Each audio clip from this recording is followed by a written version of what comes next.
Muito bem, meus amigos, vamos lá.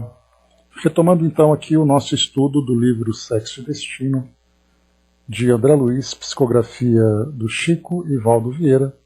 Nós estamos na segunda parte, capítulo 7. Esse é o nosso terceiro encontro desse capítulo,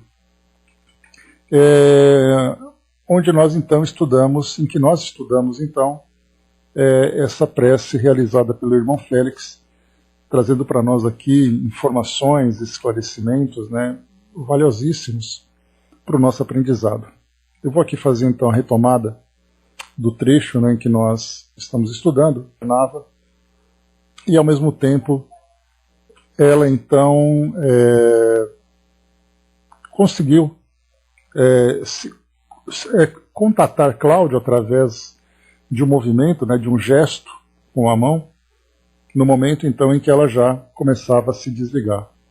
Nesse momento então, o irmão Félix fez a prece, quando ele dizia então: Senhor Jesus, nós te agradecemos a felicidade que nos concedeste na lição do sofrimento nesses dias de trabalho e de expectação. Obrigado, Senhor, pelas horas de aflição que nos clarearam a alma, pelos minutos de dor que nos despertaram as consciências. Obrigado por essas 2 semanas de lágrimas, que realizaram por nós o que não nos foi possível fazer em meio século de esperança. Em Ti, alçando nosso agradecimento e louvor, pedimos ainda, lança por misericórdia a Tua bênção na irmã que se despede e no companheiro que ficará. Transfunde-lhes o pesar em renovação, a mágoa em regozijo. Recebe-lhes o pranto como sendo a oração que Te elevam, aguardando-Te a paz no caminho. Entretanto, Mestre, não Te exoramos a piedade somente para eles, irmãos bem-amados, que consideramos filhos da própria alma. Aqui então entra a primeira parte que nós estudamos ontem, quando o irmão Félix então pede: suplicamo-te, arrimo, para todos os que resvalaram nos enganos do sexo desorientado, quando nos ofereceste o sexo por estrela de amor a brilhar, assegurando-nos a alegria de viver e garantindo-nos os recursos da existência. Consente, Senhor, possamos relacionar diante de Ti aqueles irmãos que as convenções terrestres tantas vezes se esquecem de nomear quando Te dirigem o coração. Abençoa os que se tresmalharam na insana ou no infortúnio, em nome do amor que não chegaram a conhecer. Ontem no encontro passado, nós analisamos cada uma dessas colocações, vendo ali o grande valor que ela tem para as nossas reflexões. Socorre nossas irmãs entregues à prostituição, já que todas nasceram para a felicidade do lar, e corrige com a Tua munificência os que as impeliram para a viciação das forças genésicas. Acolhe as vítimas do aborto, arrancadas violentamente do claustro materno, dentro dos prostíbulos ou em recintos que a impunidade acoberta, e retifica, sob Teu auxílio, as mães que não vacilaram asfixiar-lhes ou degolar-lhes os corpos em forma. Restaura as criaturas sacrificadas pelas deserções afetivas, que não souberam encontrar outro recurso senão o suicídio ou o manicômio para ocultarem o martírio moral que lhes transcendeu a capacidade de resistência. E compadece-te de todos aqueles que lhe escarneceram a ternura, transformando-se quase sempre em carrascos sorridentes e empedernidos. Protege os que renasceram desajustados, no clima da inversão, suportando constrangedoras tarefas ou padecendo inibições regenerativas, e recupera os que se reencarnaram nessa prova, sem forças para sustentar as obrigações assumidas, afogando a existência em devassidão. Recolhe as crianças que foram ser viciadas e renova com a Tua generosidade os estupradores que se animalizaram inconscientes. Agasalha os que rolaram na desencarnação prematura, por efeito de golpes homicidas nas tragédias da insatisfação e do desespero, e ampara os que se lhe tornaram os verdugos padecentes, vergastados pelo remorso, seja na liberdade atenazada de angústia ou no espaço estreito dos calabouços. Então nós vimos até esse trecho Josmar. Vamos aqui seguindo então com o que nos traz irmão Félix na sua prece. Mestre, digna-te reconduzir ao caminho justo os homens e as mulheres, nossos irmãos, que, dominados pela obsessão ou traídos pela própria fraqueza, não conseguiram manter os compromissos de fidelidade ao tálamo doméstico. Então, nesse primeiro ponto, até mesmo aqui agora a gente encaixa nesse relato que traz para nós aqui André Luiz, né, na sua história, a própria família, né, onde nós temos ali o Cláudio, por exemplo, com a esposa Dona Márcia, ambos buscando, né, numa infidelidade quase declarada um para o outro, já que eles viviam num regime de tolerância apenas, não era amor que existia entre eles, mas eles se toleravam, e aí então dentro dessa tolerância cada um buscava ali a sua fonte de prazer fora da relação, fora do casamento. E aqui então que nós vemos, né, homens e mulheres dominados pela obsessão ou traídos pela própria fraqueza, não conseguiram manter o compromisso da fidelidade no tálamo doméstico. Né? Então hoje é uma situação bastante comum no nosso mundo, né, em que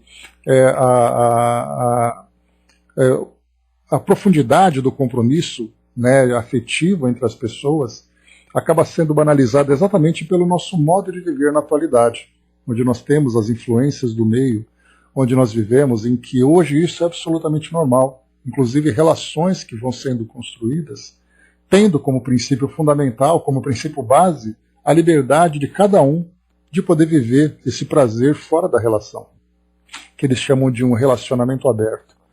Né? E aí a gente vai lembrar aquela passagem do Livro dos Espíritos, quando Kardec fala sobre a monogamia, né? Que era ali uma evolução que fazia com que nós saíssemos do nosso estágio ainda primitivo para agora entrarmos, né, nessa relação, numa vida em que o afeto tem ali valor.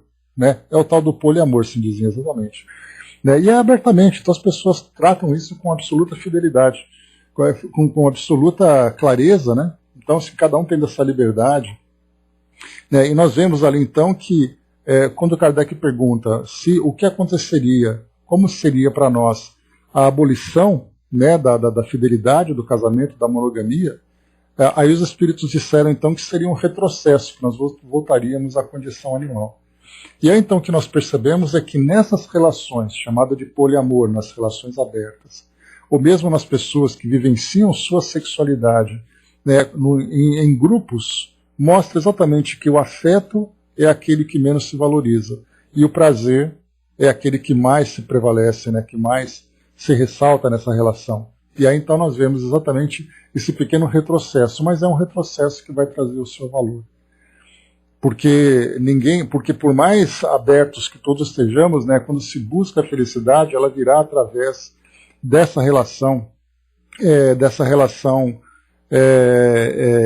estreita com outra pessoa em que você se entrega na sua confiança, na sua fidelidade, na sua parceria, em todos os sentimentos que são nobres dentro de uma relação afetiva, né, entre duas pessoas. Então, quando se abre, até mesmo na poligamia, em que nós vemos ainda algumas comunidades que vivenciam esse tipo de relação, de um modo geral, o que nós observamos é exatamente aquela visão patriarcal, aquela visão machista, em que o homem tem direitos e a mulher acaba se tornando objetos. Então nós vemos hoje, na atualidade, em pleno século XXI, comunidades que ainda vivenciam isso, inclusive comunidades religiosas. Nós temos grupos em que esse tipo de comportamento é normal. Então nós temos a poligamia, nós temos a poliandria, né, que é, no caso, um casamento de uma mulher com vários homens. Isso acontece em comunidades muito fechadas, aqui no nosso mundo ainda, né, nós tivemos até, quando estudamos isso no Livro dos Espíritos, uma comunidade lá na Ásia, Paquistão, Afeganistão e tudo mais ali, numa comunidade familiar, em que irmãos se casavam com uma mesma mulher. Mas aí nós vemos exatamente isso, essa prevalência ainda, embora de uma vida em comunidade, a prevalência ainda dos nossos instintos ainda. Então por isso a gente vai vivendo dessa forma, mas sem nos darmos conta das lesões afetivas que isso tudo provoca. Porque aí então aquele que, no caso da infidelidade, acaba lesionando aquele que se entrega àquela relação, e depois isso acaba fazendo com que a vida de ambos, né, sendo ali desenvolvida de uma forma tão próxima, sempre fique pautada pela necessidade de reajuste no passado, e não com aquela liberdade de construir o futuro. Porque essas lesões acabam deixando suas marcas, né? E deixando suas marcas sempre chamará de volta aqueles que provocaram para fazer ali o devido reparo. Eu sou meio a ovelha negra, né? Em parte do meu círculo, né? Todo mundo defende o relacionamento aberto. Eu não consigo entender, né? Essa visão ainda muito ligada, né, à sensualidade. Então, nos tempos de hoje, quando nós vemos nas propagandas, eu sempre falo isso para vocês, né? Você vai assistir uma propaganda de chocolate, ela está envolvida em erotismo. Você vai ver, vai comprar uma roupa, você vai comprar um carro, você vai viajar. Sempre tem essa ideia do erotismo. Então isso fica tão banal, fica tão comum, né, na nossa vida, que dentro das relações as pessoas buscam isso também. Mas conforme a gente vai amadurecendo psiquicamente, dentro dos nossos valores, né, amadurecendo espiritualmente, a gente vai percebendo que essa busca por prazeres superficiais vai deixando de ter importância. Porque conforme a gente vai solidificando, né, as nossas relações, essa superficialidade deixa de ter o seu valor. Então, é parte do tempo que nós estamos vivendo, né? Eu me lembro até de uma palestra muito interessante, feita pelo Dr. Alberto Almeida, que ela foi feita, ela foi realizada, voltada para o encontro de jovens. E nessa palestra, o título era O Ficar, né? Porque ficar é o termo atual que nós temos dos jovens buscarem esse prazer, né, de uma forma precoce, inclusive. E algo que ele comentava bastante é que os jovens estão se envolvendo afetivamente de uma forma precoce e de uma forma tão solta, tão aberta, que acabam não tendo maturidade de lidarem com as consequências. Daí então temos, né, jovens que desde o início das suas experiências afetivas vivem desequilíbrios, gravidezes precoces, suicídios, transtornos afetivos causados por um jovem de 13, 14, 15 anos de idade. Então nessa palestra, O Ficar, é muito interessante o modo como ele apresenta essa visão, mostrando para nós, né, que se no passado não muito distante, havia uma repressão muito grande com relação, né, à vida afetiva e à vida sexual das pessoas, no presente nós estamos assim, é como se a porteira tivesse sido aberta, né? No passado era uma repressão e no presente uma grande liberdade. Só que é uma liberdade sem responsabilidade. Liberdade que ora descamba para libertinagem e, por outro lado, uma liberdade sem responsabilidade trazendo para nós consequências. É aquela chave do carro que você dá para um adolescente sem que ele tenha preparo para dirigir o automóvel. Então, o risco dele se machucar e machucar os outros é muito grande, e é o que nós estamos encontrando hoje. Então aquela geração que ficava, né, de 10 anos, hoje é uma geração de adultos. E esses adultos estão vivendo esse mesmo tipo de relação, trazendo ali todas as suas consequências e dificuldades. E aí nós vemos então, né, casamentos precoces que vão acontecendo, porque são movidos por aquela paixão, por aquele impulso inicial, e consequentemente separações também acontecendo com muita frequência. Houve até uma pesquisa feita pela Associação de Cartórios, mostrando que a quantidade de separações era muito maior do que a quantidade de casamentos. Porque os jovens não querem mais, né, a geração atual não quer mais se comprometer com o casamento. Então aqueles que se casaram se cansam porque não querem viver isso. Ou seja, é como se houvesse um retrocesso na maturidade, preferindo muito mais as aventuras dentro da liberdade do que o compromisso dentro de uma prisão, que assim julga nas relações afetivas, né? Então, isso é fruto dos nossos tempos de hoje. Mas o que o irmão Félix traz para nós aqui nessa passagem da sua belíssima prece, ele fala para nós sobre a recondução ao caminho justo, os homens e as mulheres dominados pela obsessão, porque aí então sofrem a influência, instigando, né, o desejo pelos prazeres da sexualidade, ou então traídos pela própria fraqueza, porque nem sempre o indivíduo que se desvia, né, provocando então esses espíritos, mas é culpa dele próprio. Então isso acaba dentro do tálamo doméstico, como ele coloca para nós, não apenas a relação entre duas pessoas no nível do namoro, mas casamentos efetivados com famílias constituídas, com filhos e tudo mais, e aí então nesse processo de infidelidade acaba desmoronando uma instituição que foi construída com o objetivo de unir aquelas pessoas e acabou provocando exatamente o seu distanciamento. Então são pessoas merecedoras, todos nós, de um modo geral, merecedores dessa compaixão do nosso querido mestre. A Cindizinha colocou, agora você fez uma relação que até explica, a galerinha que ficava nas baladas, tipo, ficava sem ter um vínculo emocional prévio, é quase a mesma que hoje, né, se posiciona a favor do relacionamento aberto. Sim, acabou ali amadurecendo, né, aquela geração foi ampliando, né. E o Dr. Alberto Cindizinha, ele fala nessa palestra, ele é muito, muito bacana. Ele comenta assim, que muitas vezes os jovens se encontram numa balada e nem se importa direito em ver o rosto da pessoa e saber quem ela é, perguntar o nome. O que vale é assim, você quer, eu também quero, então vamos. E a coisa acontece. Só que isso traz as consequências na nossa própria educação afetiva. Pode não ter um efeito imediato, porque cada um vai cuidar da sua vida, e apenas guardando ali as impressões e as lembranças daqueles bons momentos, mas em termos de amadurecimento, através da educação afetiva, isso não acontece, pelo contrário.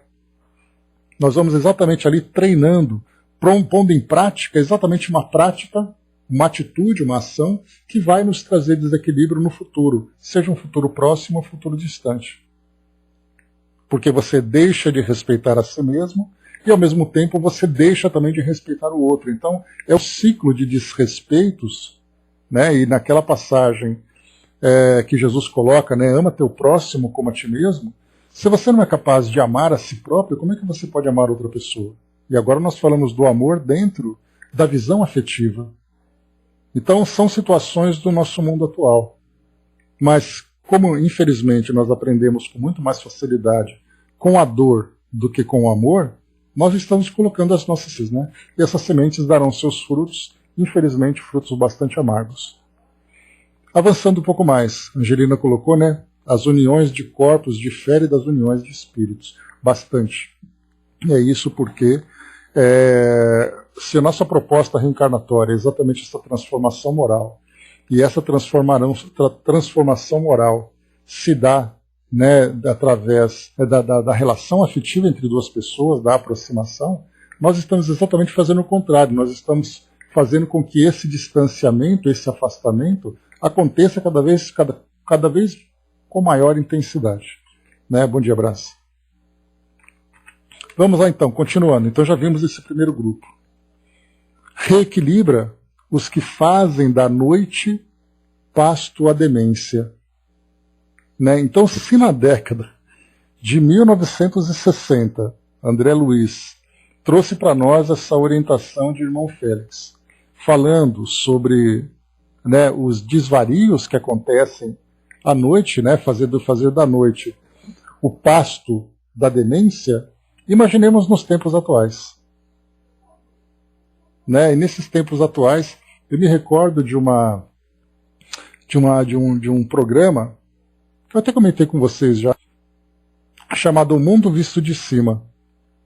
E aí então ele falava de uma região na Espanha, no sul da Espanha, que era ali uma região litorânea, onde tinha ali resorts, apartamentos, hotéis, casas de show, inclusive ele considerando uma das maiores casas de show da Europa, enorme, muita gente. E ali acabava sendo um ponto turístico de alguns grupos, principalmente de ingleses que iam para aquela região, onde iam com o objetivo de buscar esse prazer. Então era uma região já conhecida mundialmente, em que os jovens iam para lá, onde você tinha a liberdade do álcool, tinha ali liberdade de drogas, tinha liberdade de relacionamentos. Então as pessoas faziam turismo com esse objetivo. Né? E nós vemos, inclusive, né? Não é Brasil, é outro lugar, me esqueci o nome. Eu acho ali que é para o sul, ali perto da ilha de Granada, não me recordo. Faz algumas, talvez um mês mais ou menos que eu vi, então não guardei o nome na época. só me guardou a imagem, né? E da mesma forma é aquilo que nós vemos, por exemplo, do próprio carnaval. Né? É muito interessante que nesse período do carnaval nós vemos nas propagandas, né, o cuidado com a bebida, a distribuição de preservativos. Né? Então, as próprias propagandas, que a gente não sabe se é uma ação do Ministério da Saúde para prevenir as consequências, né, do sexo irresponsável, onde vai gerar gravidez, onde vai gerar ali a disseminação de doenças e tudo mais, se ele é causa ou se ele é feito. Porque se você divulga, dá a impressão de que você pode ter essa liberdade. Mas ao mesmo tempo é necessário fazer uma prevenção. Então a gente vive um círculo vicioso bastante problemático. Eu até me recordo, né, que o Divaldo contou numa palestra dele que ele chegava lá em Salvador, no aeroporto, e aí tinha um grupo de jovens ali distribuindo preservativos. E ofereceram para ele. Ele falou, não, não preciso. Aí insistiram, ele falou, não, mas eu não quero, não preciso. Né? Então ele comentava isso com uma certa graça, mas ao mesmo tempo com um certo constrangimento, porque era uma distribuição que dava a impressão de que era muito mais um incentivo do que uma prevenção. Então é essa situação que nós encontramos nos tempos de hoje. Né? As baladas, não apenas à noite virando pasto da demência, da insanidade, mas aos nossos próprios eventos, porque nós criamos situações favorecendo esse tipo de facilidades para todos nós. Facilidades essas que nós não estamos preparados, né, maduros afetivamente e maduros para lidar com tudo isso. Né? Bom dia, Sandra. Né, baile funk nós vemos, né, infelizmente, jovens se entregando com tanta facilidade, né, e essas ideias, essas práticas virando algo muito comum. Então é uma vulgaridade que, infelizmente, a nossa geração tem vivido. Continuando para nós, vamos lá. Conforta os que exibem mutilações e moléstias resultantes dos excessos ou dos erros passionais que praticaram nesta ou em outras existências. Né? Então, acabamos encontrando ali, né, a nossa vida social, nós encontramos os nossos corpos físicos, o nosso relacionamento, a nossa saúde mental, né, abalada, fragilizada, mutilada pelo fato de no passado nós termos vivido de um modo desequilibrado. E exatamente esse desequilíbrio em função exatamente do mau uso das forças genésicas que todos nós possuímos. Então há aquele, por exemplo, né, como nós estudamos lá no Memórias de um Suicida, aquele que nasce sem os dois braços pelo fato de ter praticado um assassinato na sua existência. E nessa existência, então, e na existência atual, ele reencarna sem os dois braços como um processo de culpa. Há aquele que comete também ali um ato contra si mesmo, e nesse processo também vem na sua reencarnação com essas limitações. Mas aqui, irmão Félix fala exatamente daqueles que na existência passada lesionaram a si mesmo ou lesionaram outras pessoas e aí então trazem na existência atual exatamente essas limitações. Corpos mutilados, né, corpos limitados, mais uma vez vida social, vida afetiva, vida psíquica, até mesmo relação com o plano espiritual em processos de obsessão pelo fato de viverem esses desequilíbrios no passado.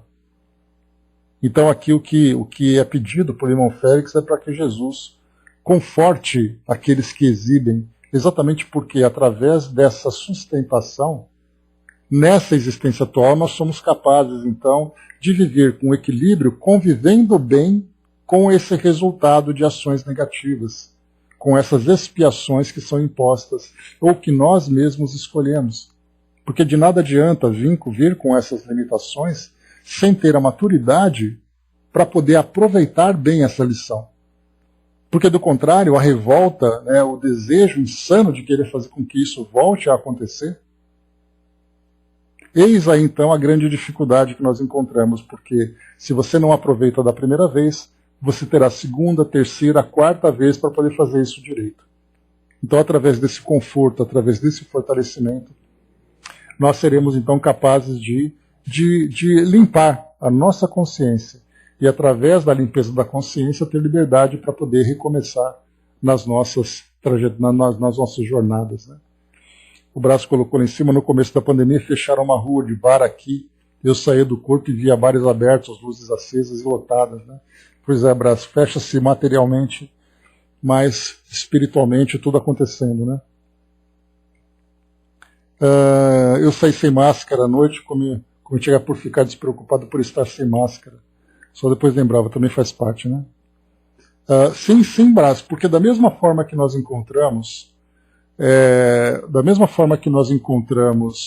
uma instituição religiosa, por exemplo, que embora fechada nas suas portas físicas, espiritualmente tem uma grande movimentação de acolhimento para aquelas pessoas, também nos nossos estabelecimentos, aqui na nossa sociedade, acontece a mesma coisa. Então continuam frequentando, continuam se reunindo. A gente lembra que o que acontece numa instituição do bem, acontece também numa instituição do mal, digamos assim.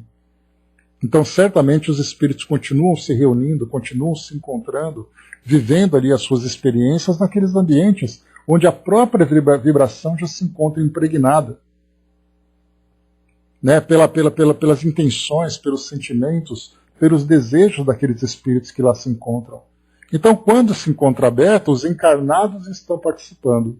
Quando as portas físicas estão fechadas, os espíritos estão ali se divertindo. E quando se abre, então, os encarnados ficam ali compartilhando essas mesmas sensações, recebendo e oferecendo. Então pensa assim, você passou na frente de uma igreja, ela está fechada, ela deixa de ter movimentação, ela deixa de ter atividade dentro do propósito que ela serve? Não. Se você passa na frente de uma boate, ela deixa de ter a sua atividade pelo fato de não ter ali encarnados? É uma linha de raciocínio bastante simples da gente alcançar e ver como as coisas funcionam, né? Cindizinha colocou, né, eu tenho alguns abortos na minha ficha kármica, né, quando eu descobri isso, muita coisa ficou clara, inclusive o meu posicionamento atual sobre o tema, né? Pois é, a gente chegou a estudar, Cindizinha, na segunda-feira, na primeira parte dessa prece, né, então nós comentamos sobre os que são abortados e aqueles que praticam ou aqueles que induzem o aborto, nessa prece de Irmão Félix, né? E amanhã nós estudaremos lá no livro Chico Xavier Pede Licença exatamente um artigo de Emmanuel falando sobre o aborto. Porque lá no estudo, né, lá em Uberaba, trataram desse tema lá no Livro dos Espíritos e ele trouxe então uma reflexão sobre isso. Então amanhã vai ter o estudo sobre essa passagem, né? Então, continuando, pessoal, vamos lá. Então falava dessas mutilações e moléstias resultantes dos excessos e dos erros passionais que praticaram nessa ou em outras existências. Aí nós vamos encontrar aqui também, né, casais que vivenciam a esterilidade, né, infelizmente não tendo possibilidades de terem filhos, embora hoje estejam lutando, estejam desejando com sinceridade, mas as lesões ficaram, né, as mutilações ficaram. E ele continua: reabilita a cabeça desvairada dos que exploram o filão de trevas do lenocínio. Aqui, então, essa é uma passagem bastante sombria de nós observarmos, né? Porque o lenocínio nada mais é do que aquele que é o agente da prostituição. Não aquela que se coloca na condição de servidora do sexo, e nem aquele cliente que se aproveita, mas é aquele que agencia, né? Então o lenocínio, né, tem essa expressão, né, o cafetanismo também, tá? É a mesma coisa que nós utilizamos. Então esses que se colocam nessa condição, e eu me lembro aqui também algo muito doloroso, que eu tenho ajudado uma aluna minha a fazer a monografia dela. Ela é aluna de Direito, então ela está se formando, e a proposta dela era falar sobre o tráfico de pessoas, o tráfico humano, no caso para fins de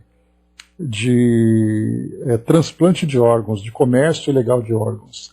Mas quando se estuda sobre tráfico humano, inevitavelmente nós passamos por outras áreas que também estão relacionadas com essa prática, né? Então você vai falar sobre trabalho escravos, né? Pessoas que são encaminhadas, aliciadas para o trabalho escravo em outros países, ou mesmo dentro do Brasil, por exemplo, ou também para tráfico de pessoas para exploração sexual. E hoje nós temos muitos filmes que mostram isso, de pessoas que viajam para a Europa, que viajam aqui pelas Américas, são aliciadas, né, com oferecimento de propostas de trabalho, né, de pessoas que são para modelos, para isso ou para aquilo. Chega no destino, o passaporte então é recolhido e elas são então sequestradas e levadas para se tornarem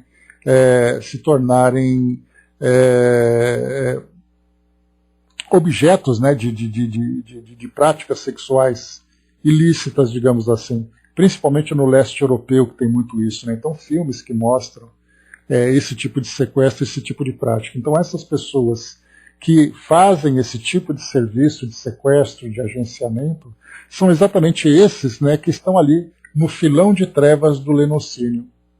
E quando ele coloca reabilita a cabeça desvairada desses que exploram, a gente pode imaginar em que ponto chega o valor, ou chegam os valores de uma pessoa para se tornar alguém que sequestra, que prende, que alicia e que leva alguém numa situação tão degradante.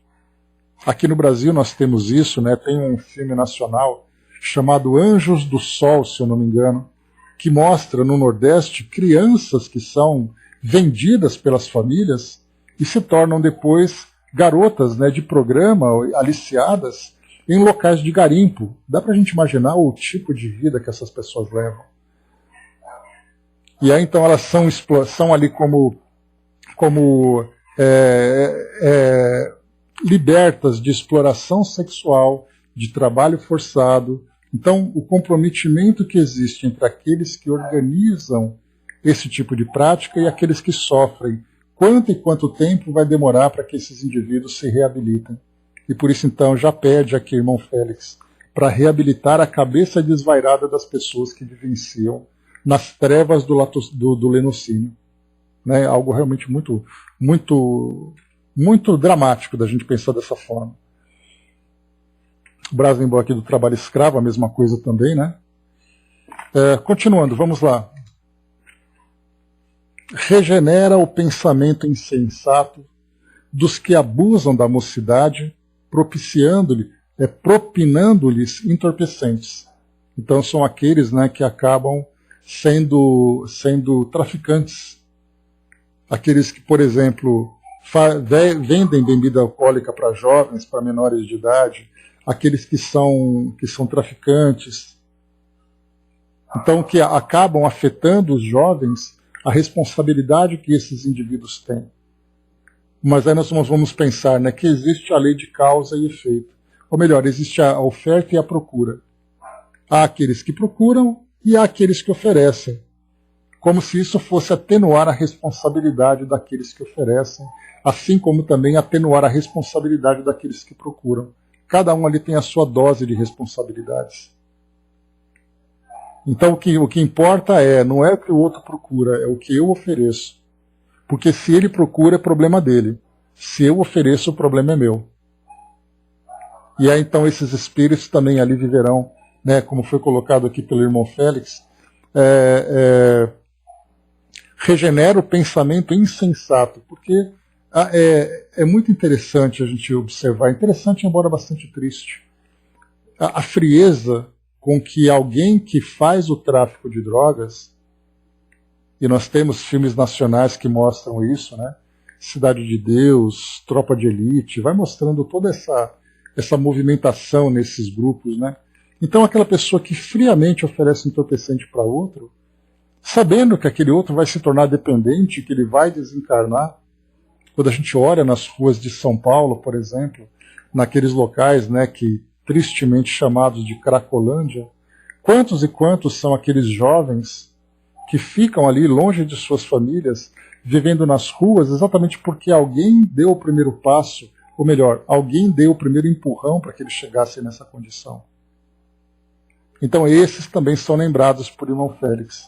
E quantos de nós fazemos uma prece por um traficante? Quantos de nós fazemos uma prece por aqueles que é o aliciador de exploração sexual? Quantas vezes nós fazemos preces por aqueles que são responsáveis pela prática do aborto? Nós não lembramos, e aqui então, logo no início, só para a gente poder lembrar aqui, conforme ele vai trazendo para nós, ele diz assim: consente, Senhor, possamos relacionar diante de Ti aqueles irmãos que as convenções terrestres tantas vezes se esqueceram de nomear quando Te dirigem o coração. Então nós não pensamos nos presídios, nós não pensamos naqueles que erram. Continuando para nós aqui, deixa eu voltar aqui para o nosso...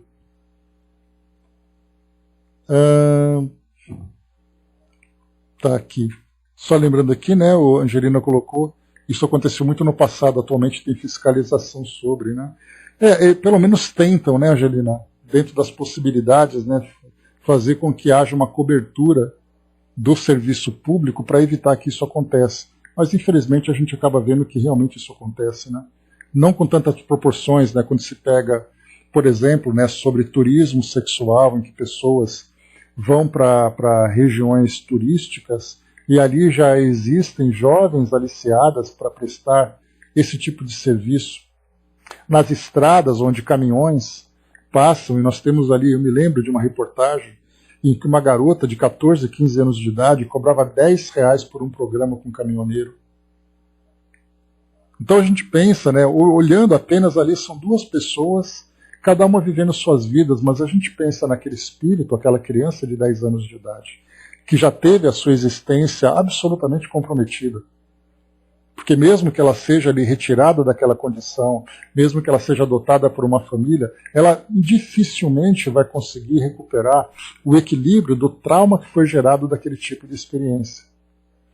E para aqueles que usaram esse serviço, homens que têm suas famílias e tudo mais, viram naquela criança apenas um objeto de sua satisfação.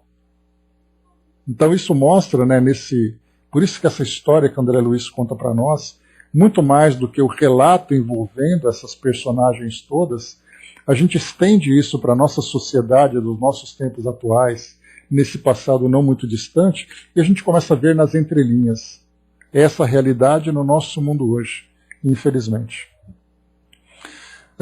Deixa eu ver aqui, vamos lá. E ele continua aqui para nós. E sustenta os que rogaram antes da reencarnação as lágrimas da solidão afetiva e as receberam na terra, por medida expiatória aos desmandos sexuais a que se afeiçoaram em outras vidas e que muitas vezes sucumbem de inanição e desalento em cativeiro familiar, sob o desprezo de parentes insensíveis, a cuja felicidade consagraram a juventude. Então aqui ele faz uma prece também para aqueles que pediram essa experiência do isolamento, do distanciamento, mas que infelizmente sofrem essa inanição e esse desalento. Então não basta apenas o espírito pedir para que tal experiência aconteça, para que ele possa resgatar o seu passado. É preciso que ele consiga suportar esse tipo de experiência. Então vejam bem de novo, receberam por medida expiatória as lágrimas, né, pediram na reencarnação as lágrimas da solidão afetiva e receberam por medida expiatória pelo fato de terem vivido os desmandos sexuais do passado. E sucumbem de inanição e desalento em cativeiro familiar sob o desprezo de parentes insensíveis a cuja felicidade consagraram a juventude. Então, quer dizer, são, por exemplo, pais e mães que tiveram seus filhos, e esses filhos depois acabam desprezando esses pais, e essa solidão que eles vivem é parte desse aprendizado. Então, aquele espírito veio através da reencarnação, através deles, como sendo ali os genitores, mas depois esses espíritos então se tornaram inimigos, se tornaram perseguidores, isolando com toda essa insensibilidade esses espíritos. E esse isolamento faz parte da escolha que fez. Mas se o isolamento faz parte da escolha que fez, aquele que isola e machuca tem a sua responsabilidade. já que nós lembramos que ninguém reencarna aqui no nosso mundo para ser um agente do mal. E aí, conforme nós vimos naquela mensagem que nós lemos, né, no nosso encontro passado, do Dr. Vitor, né, quando ele fala, né, sobre o mal, o escândalo necessário.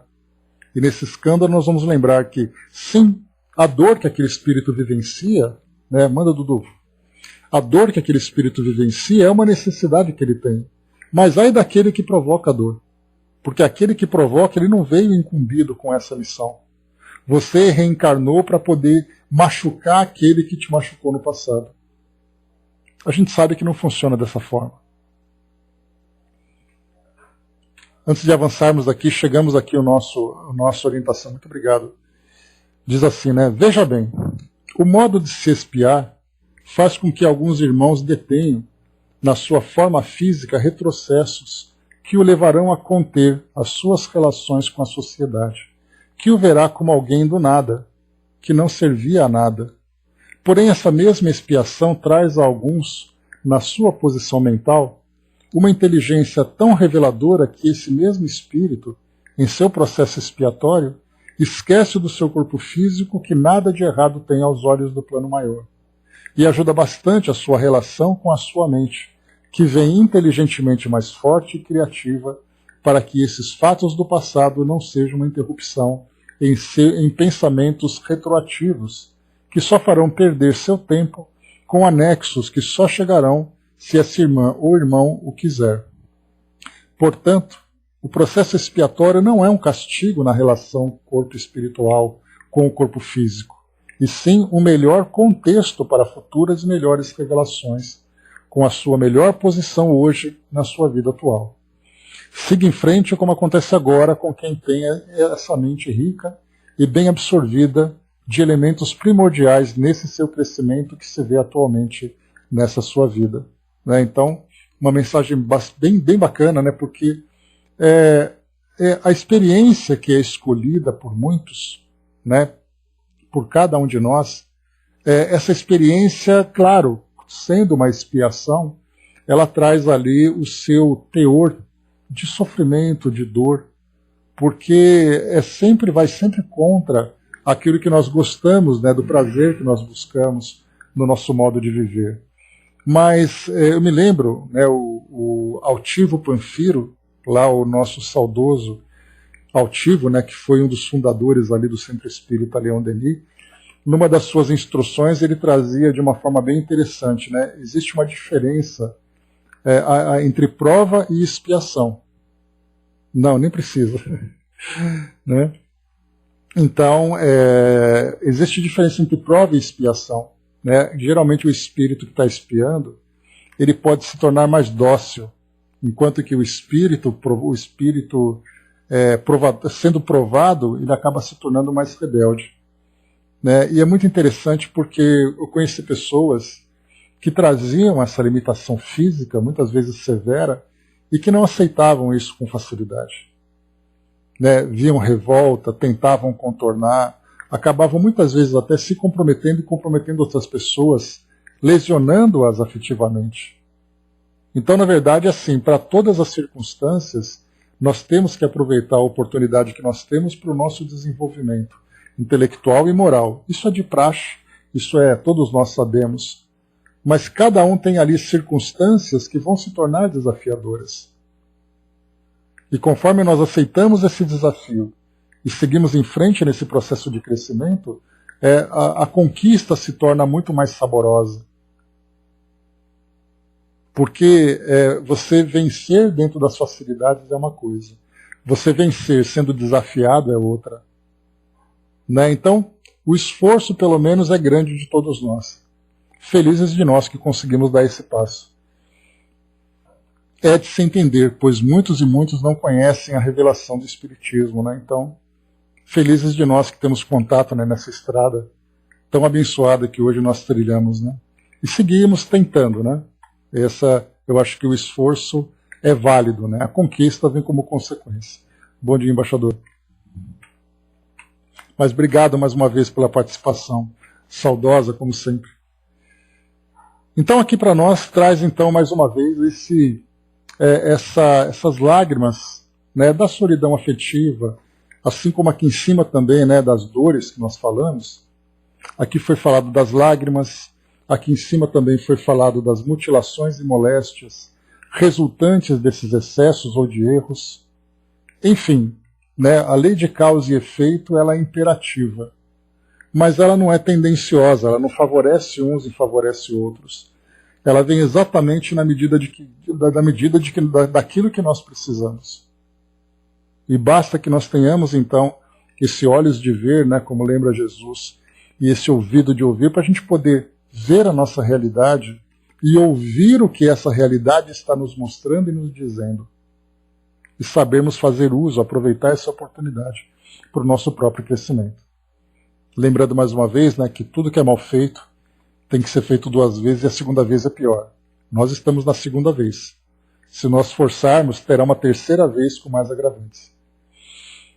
Mas depois de toda essa jornada que nós fizemos, né, das lembranças desses anônimos, ou mesmo conhecidos para todos nós, dessas experiências difíceis, que estão aqui relacionadas, né, nesse campo da sexualidade, isso porque de tudo que nós conversamos nesses 2 encontros, fala sobre aquilo que as forças genésicas desequilibradas podem trazer. Mas nós temos, claro, outras ações na nossa vida cotidiana que vão trazendo para nós experiências dolorosas de outras formas. A ambição, a ganância, o poder excessivo, as viciações de outras naturezas, indivíduos que se destroem e destroem a outros. Mas nós estamos falando apenas disso. E se apenas disso nós conseguirmos aqui alcançar, né, esse entendimento e essa profundidade, imagina se nós nos aprofundássemos em todos os deslizes e desvios que nós encarnados trazemos. Mas aqui agora, depois dessa visão um tanto dolorosa sobre a nossa vida, quando atingida por esses desequilíbrios, o irmão Félix traz para nós agora aqui também, lembrando não apenas daqueles que erram, não apenas lembrando daqueles que sofrem, mas ele lembra também, Senhor, estende também a destra misericordiosa sobre os corações retos e enobrecidos. Desperta os que repousam nos ajustes legais, acatados nas organizações terrestres, e esclarece os que respiram em lares revestidos pela dignidade que mereceram, a fim de que tratem com humanidade e compaixão os que ainda não podem guardar-lhes os princípios e imitar-lhes os bons exemplos. Então a gente lembra que aqueles que vivem essa dignidade, essa retidão na sua conduta, que tenham também, né, o coração sensibilizado para compreender o erro daqueles que erram. Porque estarem protegidos ali nos seus lares, bem construídos, bem constituídos, né, não significa que eles tenham essa compaixão de perceber a necessidade daqueles que sofrem. Então que tratem com humanidade e compaixão, e não com desprezo, não com essa suposta ou ilusória superioridade. Porque a única superioridade que nós podemos demonstrar de fato é a superioridade sobre nós mesmos. Dizer que hoje eu sou melhor do que aquele que eu fui ontem. Mas nunca dizer que hoje eu sou melhor do que aquele que está do meu lado. Porque cada um de nós tem a sua própria trajetória. Cada um de nós tem ali os seus próprios valores, tem ali a sua própria força para poder trilhar esse caminho. Então essa humanidade, essa compaixão daqueles que conseguem viver esse equilíbrio também é necessária. E aí eu me recordo também de um estudo que nós fizemos que mostra, né, que aquele indivíduo que tem essa estabilidade familiar, essa estabilidade social, essa estabilidade, a saúde do corpo físico, a estabilidade financeira, esses têm mais responsabilidade ainda no cumprimento do dever. Porque eles não podem dizer que tiveram dificuldade nenhuma. Tudo para eles acontecia de uma forma certa. Então a plataforma em que eles se encontram é uma plataforma sólida, em que eles podem de fato dar saltos mais altos. Porque aquele que tem essa oportunidade e não faz o uso, da próxima vez será desafiado com essa limitação. Então se tudo estava certo, não conseguiu fazer, então ele vai ter que aprender agora através da dor. porque ele tem a oportunidade de aprender com amor. Então essa é uma das lembranças que chegam para nós aqui de irmão Félix também. O braço colocou, deixa eu ver aqui. Quando eu era adolescente, um espírito me avisou que ia ser pedinte em Lusiânia. Levei aquele choque, né? Ao mudar de cidade, fui ajudar a salvar um lar de criança com 76 internos. Virei o maior pedinte, né? E esse espírito deve ter achado graça, né? Susto que passei. Pois é, Brás. Né? A gente vê assim que assim como aconteceu com a Anália Franco, né? A Anália Franco, que nós estudamos a biografia dela na semana retrasada, lá na História do Espiritismo, ela também foi uma grande pedinte. Porque quando ela criou aquele lar para acolher crianças que eram abandonadas, principalmente naquele período da escravidão, crianças que eram abandonadas, né, que eram geradas, né, dentro da lei do ventre livre, ela também se tornou uma grande pedinte. Mas olha só, né? Angelina colocou, com certeza estamos bem melhores, estamos agora estudando para a nossa melhora, né? E estudando intensamente, graças a Deus, né, Angelina? Avançando um pouco mais, 10 anos, Braço, bela jornada, hein? E ele continua também. Ilumina o sentimento das mulheres engrandecidas pelo sacrifício e pelo trabalho, para que não desamparem aquelas outras que até agora ainda não conquistaram a maternidade premiada pelo respeito do mundo, e que tantas vezes lhe suportam a brutalidade dos filhos nos lupanares. Então aqui também, quantas e quantas são aquelas mulheres que tiveram a felicidade da maternidade, né? Para que elas olhem também para aquelas que infelizmente ainda não tiveram oportunidade de conquistar. Sensibiliza o raciocínio dos homens que encaneceram honrados e puros de modo a não abandonarem os jovens desditosos e transviados. Então aqui irmão Félix traz para nós nesse pedido, para que aqueles que vivem, né, na condição honrada e pura, para que também utilizem essa grandeza que apresentam agora no auxílio daqueles que não tiveram a mesma felicidade.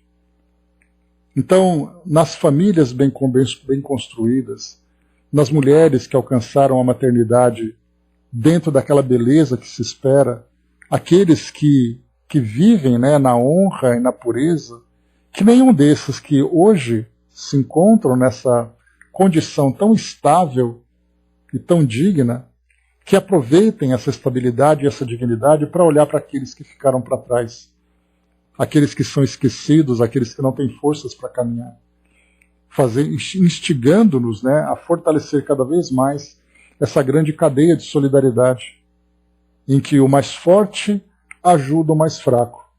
E esse mais forte não é necessariamente a força física, não é necessariamente a força material, mas também é a força do caráter, ou a força da dignidade, a força da estabilidade, que possam olhar para aqueles mais fracos. Quem são aqueles mais fracos? São exatamente aqueles que não conseguem ainda compreender, aqueles que erram.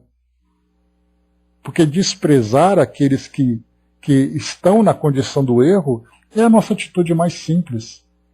Mas quando Jesus lembra que nenhuma ovelha se perderá e que esses espíritos também serão resgatados por quem? Senão pelos próprios irmãos. Então aqueles que estão nessa condição, nós que dentro de certos aspectos de nossas vidas temos essa condição, que nós não deixemos desperdiçar.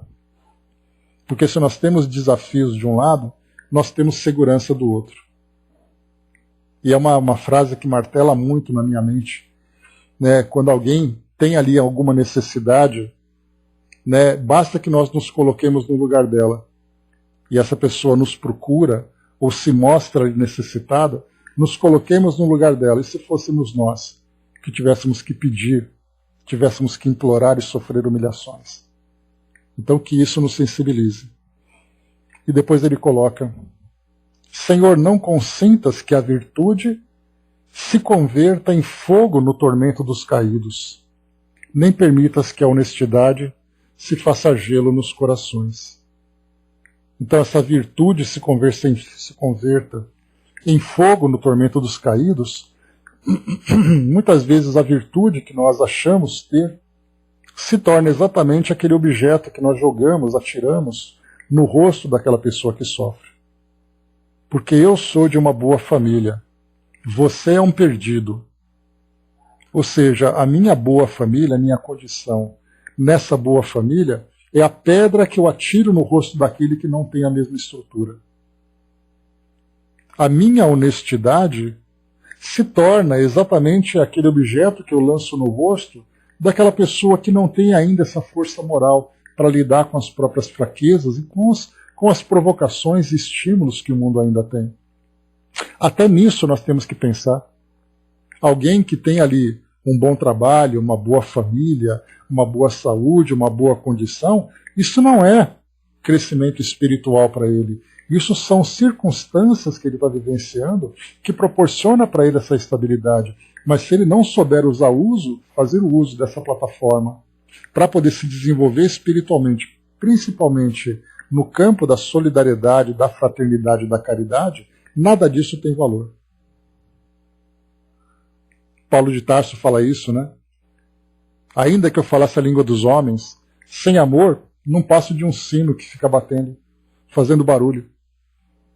Então, se o amor não estiver impregnado em cada uma das situações que nós vivenciamos, seja numa situação de felicidade ou de estabilidade, seja numa situação de dor que nós vivenciamos, até mesmo nesse momento de dor o amor deve prevalecer. E finalizando, tu que desceste as vielas do mundo para curar os enfermos, sabes que todos aqueles que jornadeiam na terra, atormentados pela carência de alimentação afetiva, olha que expressão importante, ou alucinados pelos distúrbios do sexo, são doentes e infelizes, filhos de Deus, necessitados de tuas mãos. Inspira-nos em nossas relações uns com os outros e clareia-nos o entendimento para que saibamos ser agradecidos à tua bondade para sempre. Então essa, né, a prece que o irmão Félix fez. Por isso que eu falei para vocês, né, que quando nós estudamos esse tema na semana passada, nós tivemos essa passagem aqui, nós não podíamos simplesmente passar como se fosse uma leitura superficial. Nós tínhamos que voltar e analisar cada palavra, cada expressão, cada trecho, para ver ali o grande valor que ela tem para nós como instrução. Porque quando nós olhamos para o mundo hoje, o mundo onde existe ali, né, o que é chamado de a perdição, a devassidão, o desequilíbrio, os desvios que muitas pessoas acabam entrando, não podemos ver isso como estatística, que é o que infelizmente nós fazemos, né? Nós vemos ali quantas pessoas estão drogadas, quantas pessoas estão nessa condição de desequilíbrio. Então não importa quantas, importa quem são elas. Porque quando nós começamos então a personalizá-las, a vê-las dentro dessa visão que a própria doutrina espírita nos proporciona de ver espíritos encarnados nessa tentativa de construir a felicidade. E eu coloco tentativa porque estão ali tentando, apesar das suas fraquezas, apesar das suas dificuldades. Então, quando nós deixamos de olhar as massas e começamos a olhar individualmente, sabendo que aquele espírito que vive em si aquela condição é um ser encarnado que traz a sua história, é um ser encarnado que traz as suas virtudes, mas também traz as suas imperfeições. É um espírito cuja logística foi preparada para que ele viesse até aqui esse mundo em companhia de outras pessoas, vivendo as suas experiências para que ele pudesse aprender. E aí, eventualmente, ele pode cair.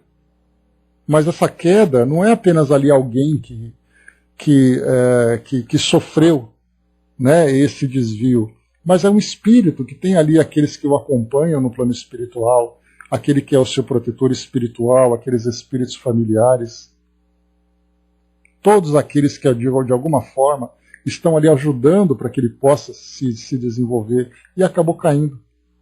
É por isso que eu gosto muito de lembrar, quando nós estudamos os livros de André Luiz, quando ele relata para nós, né, ele traz as suas histórias, né, há aqueles que são trabalhadores, há aqueles que são os espíritos obsessores, há aqueles que estão adoecidos e tudo mais, para que nós não vejamos a massa como se fossem meros figurantes, mas que nós personalizemos cada um deles. Cada espírito tem a sua história, cada espírito tem ali os seus sonhos, cada espírito tem o seu projeto existencial. E quando nós olhamos, quando nós treinamos os nossos olhares para vermos o mundo por essa perspectiva, nós acabamos vendo realmente o mundo por aquilo que ele é. Uma grande escola. Escola que traz ali característica de um hospital, escola que traz ali a característica de um internato, escola que traz característica de uma escola técnica trazendo oportunidade de aprendizado. É uma escola. E nós estamos vendo ali alunos. Cada aluno tem a sua própria história, assim como todos nós temos a nossa história também.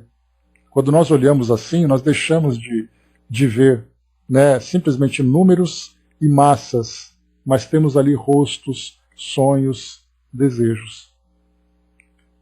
Eu até me lembro daquele documentário nacional, Nós que aqui estamos, por vós esperamos. Eu já recomendei para vocês esse documentário. Quem não assistiu ainda, assista, porque é muito interessante.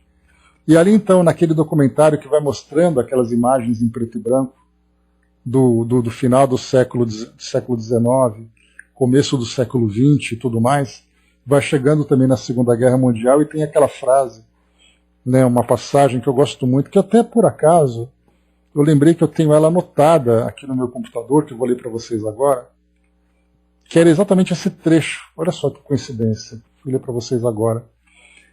O trecho diz assim: Christian Boltanski, artista francês, uma vez disse: em uma guerra não se matam milhares de pessoas. Mata-se alguém que adora espaguete, o outro que é gay, outro que tem uma namorada, uma acumulação de pequenas memórias. Né? Então, essa pequena passagem faz exatamente a gente olhar dessa forma. Se numa guerra não se matam homens, mas matam personalidades, nesse mundo que nós vivemos hoje de dor e de sofrimento, nós não vemos ali simplesmente pessoas. Né? Mata-se uma história. Nós vemos ali espíritos, irmãos nossos ali nessa condição. Então vamos nos sensibilizar, vamos transformar o modo de nós olharmos para o mundo. E quando nós olhamos impregnados de amor, nós vemos ali cada um tentando alcançar a sua felicidade. Muitas vezes ainda de uma forma imatura, de uma forma precipitada, de uma forma equivocada, mas ele está tentando ser feliz. Não duvidemos disso. Há aquele que é um ditador, que é aquele homem cruel da guerra, ele está tentando ser feliz. Só que muitas vezes a sua visão está tão distorcida que para ele a felicidade dele significa a dor, a derrota do outro. Mas ele está tentando, então conforme a sua vida vai se modificando, o seu entendimento vai se transformando, ele vai amadurecendo espiritualmente, ele começa de fato a acertar o caminho. É como aquele que tem ali, ele quer ir para o norte, mas a sua bússola está tão desorientada que ele pega um rumo equivocado. Até o momento em que a bússola começa a apontar a direção correta, aí então ele faz ali a mudança de sentido e começa de fato a caminhar dentro do objetivo. Vai ser uma caminhada de retorno, uma caminhada de reconstrução, porque aí então, aquele que tem que ir para o norte vai para o sul fazendo coisas erradas, no momento em que ele voltar, ele vai ter que passar pelo mesmo caminho que ele percorreu, causando aquela destruição. E aí então ele vai rever os próprios passos, ele vai começar ali a analisar as ações que ele praticou, vai ter que reparar aquilo que ele destruiu, até o momento em que de fato ele consegue se acertar e fazer aquele caminho para o objetivo que ele deseja. Pois é, apaga tudo, reseta tudo, acerta ali o seu azimuth e vai embora. Dá aquela visada certinha, não tem mais erro. A princípio, nós conseguimos, mesmo à distância, olhar agora a direção certa. Como a gente sempre lembra, né, esse Jesus é aquele grande farol, trazendo para nós, né, aquela luminosidade no horizonte, nós sabemos para onde ir. Muitos nem reparam, observam essa luz, mas não estão interessados, até porque, para que possam se dirigir naquela direção, eles precisam renunciar a muitas coisas. E nem sempre estão dispostos a isso. Querem ir, mas não têm ainda força moral suficiente. E se nós estamos agora nessa condição em que a gente pode fazer essa reflexão, olhar para aquela direção e começar de fato a ter ali passos firmes e fortes por aquele caminho, então nós estamos muito bem encaminhados, então estamos muito bem direcionados. Então observemos isso, essa oportunidade que nós temos hoje. Vejo sempre quando a gente retorna para reencarnar, um reset em nosso espírito. Então a gente reseta ali todas as nossas lembranças, mas a gente sempre lembra que as impressões ficam. Né? Então as impressões ficam ali guardadas para ficar de alerta, para que a gente não se perca, né? Porque quando a gente fala, eu queria muito voltar no tempo para poder fazer as coisas diferentes, a gente cai numa grande ilusão. Porque quando nós voltamos no tempo, nós temos a ideia de que nós vamos levar essas experiências da atualidade. E na verdade não, se nós voltássemos no tempo, nós apagaríamos todas as experiências que foram conquistadas. E, portanto, nós teríamos liberdade de começar de novo e, infelizmente, nós escolheríamos as mesmas coisas. Então, quando o Chico fala para nós, né, que nós não podemos voltar e fazer um novo começo, essa oportunidade que nós temos agora é olhar para frente e fazer esse fim diferente. Então, meus amigos, para encerrar aqui o nosso estudo, concluindo então, né, esses 2 encontros extras que fizemos para estudarmos essa prece aqui de Irmão Félix, né, espero que vocês tenham aproveitado tanto quanto eu, né, porque cada passagem aqui, imagens, experiências, pessoas, tudo isso foi meio que se perfilando aqui, né, diante dos meus olhos para olhar a vida por essa perspectiva. Espero que vocês tenham também vivenciado essa mesma experiência, de olhar para tudo isso que acontece à nossa volta por essa perspectiva mais elevada. E aqui no final, só para a gente poder concluir então, foi feita essa prece, e aí depois então aqui houve então a desencarnação de Marita. Depois aqui no final, né, nós temos até um adendo nesse capítulo também, que não dá a impressão de que é como se fosse o narrador veio trazer para nós esse ensinamento falando sobre a desencarnação. Né? Então, assim, tem até aqui um tracejado, né? Então é como se fosse assim apenas uma observação paralela. Diz assim: felizes da terra, quando passardes ao pé dos leitos de quantos atravessam prolongada agonia, afastai do pensamento a ideia de lhes acelerardes a morte. Ladeando esses corpos amarrotados, e por trás dessas bocas mudas, benfeitores do plano espiritual articulam providências, executam encargos nobilitantes, pronunciam orações ou estendem braços amigos. Ignorais por agora o valor de alguns minutos de consideração para o viajor que aspira a examinar os caminhos percorridos antes do regresso ao aconchego do lar. Se não vos sentis capacitados a oferecer-lhes uma frase de consolação ou o socorro de uma prece, afastai-vos e deixai-os em paz. As lágrimas que derramam são pérolas de esperança com que as luzes de outras auroras lhes rociam a face. Esses gemidos que se arrastam do peito aos lábios, semelhando soluços encarcerados no coração, quase sempre traduzem cânticos de alegria à frente da imortalidade que lhes fulgura do além. Companheiros do mundo, que ainda trazeis a visão limitada aos arcabouços da carne, por amor aos vossos sentimentos mais caros, dai consolo e silêncio, simpatia e veneração aos que se abeiram do túmulo. Eles não são as múmias torturadas que os vossos olhos contemplam, destinadas à lousa que a poeira carcome. São filhos do céu, preparando o retorno à pátria, prestes a transpor o rio da verdade, a cujas margens um dia também vós chegareis. Então, quando se olha, né, os corpos, né, daqueles que desencarnaram. Então olhemos isso também, transcendamos a nossa visão para vermos, né, esses corpos como sendo exatamente aqueles arcabouços de carne deixados enquanto aquele que habitava seguiu agora em direção a transpor esse rio da verdade. Né? Então, vejamos assim também. E depois aqui no final, ao entardecer, Agostinho e Salomão acompanharam Cláudio e os despojos da filha até o caju. Cerimônia simples que a prece consagrou. De volta, Nogueira, acabrunhado, despediu-se dos amigos na Cinelândia e tomou táxi para o Flamengo. Alcançou o prédio, subiu e, sequioso de companhia, né, desejoso de companhia, abriu a porta, vasculhou peça por peça e sentiu frio no corpo e na alma. No apartamento deserto não havia ninguém. Então nem a filha, nem a esposa, ele simplesmente estava sozinho, naquele momento em que ele mais precisava.